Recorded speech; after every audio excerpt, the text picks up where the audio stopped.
Good morning. How are you? It's Caroline from Complete Fitness and Wellbeing with your 5 moves in 5 minutes.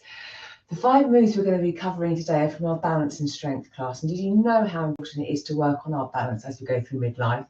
Not just for the here and now for our balance when we need it, but as we get older, it helps prevent falls, or if we are unfortunate enough to have a fall or a wobble, our balance is there that can help us prevent anything getting worse, maybe. So the 5 moves I'm going to show you, 3 of which are moves we do every single week, so we can build on those particular moves and notice our progression, see how things are. And then a couple of different moves just to add some variety, add some balance and strength to those movements too. So if you're going to join in, that's fantastic, but please make sure you're feeling fit and well and you're ready to do what's suitable for you. And as balance is involved, if you need something close by to hold on to or just to have there, please do. I want you to make sure that you feel comfortable in what we're doing. And you've got a clear safe space too. So the first move, we're going to do our parallel, feet hip width apart, tiptoe bend lower. Then we'll do a split stance, bend, tiptoe lower, and then we're going to do a heel toe walk. So we're going to do 45 seconds work, 15 seconds rest. I'm going to hold a weight, but again, this is completely optional. Just doing this body weight, again, is brilliant. But I'm going to come up onto my tiptoes, just assessing how that feels. Gently hinging, bending my knees, lowering down, and then straightening. So tiptoe, bend, lower, straighten. So noticing my toes, how do they feel coming up onto tiptoes? My ankles, my knees, my hips. So we're working all those joints, that lower body. Lovely. And again, you're noticing all the muscles in between as well.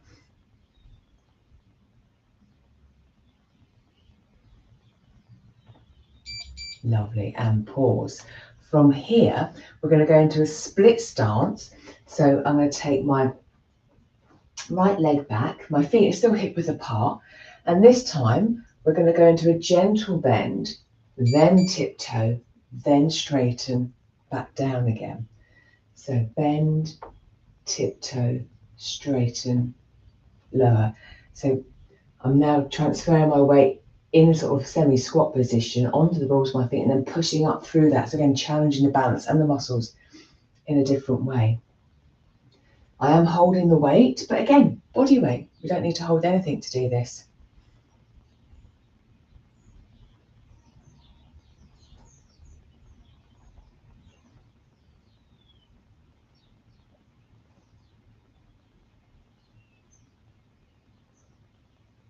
Lovely. And of course, during the class, we would do 2 rounds. So we don't just work on the one side. From here, the last 2 moves, we've done everything with the feet hip width apart, which again is great for our balance. But what happens when we need to walk in a different way? We're going to walk along the curb or a tightrope, we're going to move. So we're going to do a heel to toe walk.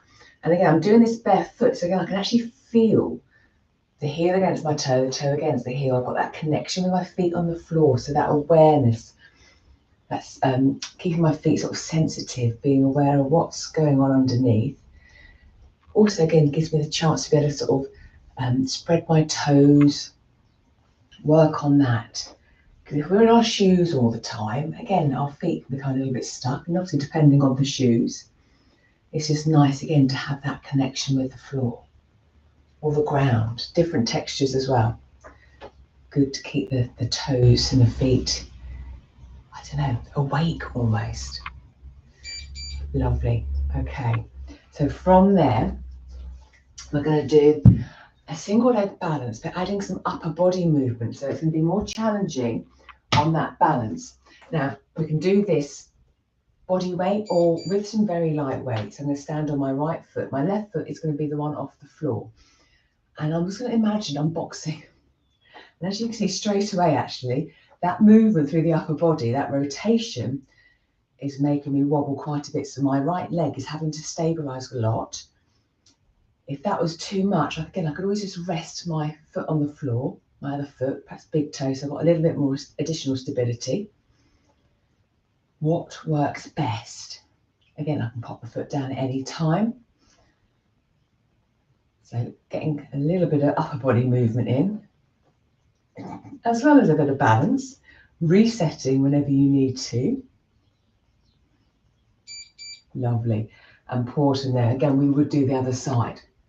And then the last move I want to do is just adding some sort of dynamic movement. So some jumping. Jumping again might not be suitable for everyone, so we can adapt that. So all I'm going to do is step forward, step back, side step, forward, back. So not actually, I suppose, jumping, it's big hops. But if we didn't want to do the jumpy part, the big hops, step it forward. Watch your balance. Step it back, step to the side, step forward. So again, we are still challenging that movement. Every time we take that leg off the floor to move, we are challenging our balance. If it's comfortable to do so, we can do it a little bit quicker. It does feel quite challenging today. Because again, sometimes we might need to walk along a curb, we might need to jump out of the way or hop over a puddle or something. So we're just working on these skills that we may well need at any time. So 5 moves in 5 minutes complete, some regular moves so we can monitor and see our progress, always knowing we can progress and regress, and a couple of additional moves to challenge the body in different ways with our balancing jabs and our hopping over the puddle movements. Let me know how you get on. How is your balance? Is it something you're working on? Is it something you're aware of? I would love to know. On that note, have a super day, have a great weekend, and I'll be back on Monday for weights, more or cardio core. Can't remember. It'll be a nice surprise. I will see you then. You take care. Bye.